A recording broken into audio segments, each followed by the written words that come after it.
This crane dump body combo delivers versatility and toughness.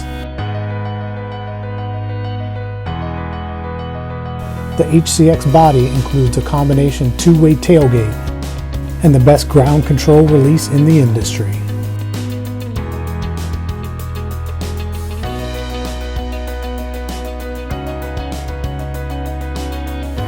Built for New York-based Agar Contracting Inc., the heavy construction steel dump body and Knuckleboom crane are mounted on a Kenworth T880 chassis.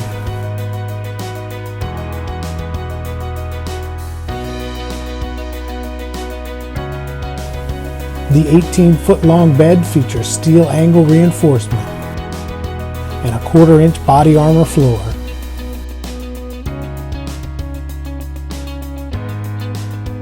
Paired with the Fosse F245A crane, the J&J body can handle whatever Agar Contracting can throw at it.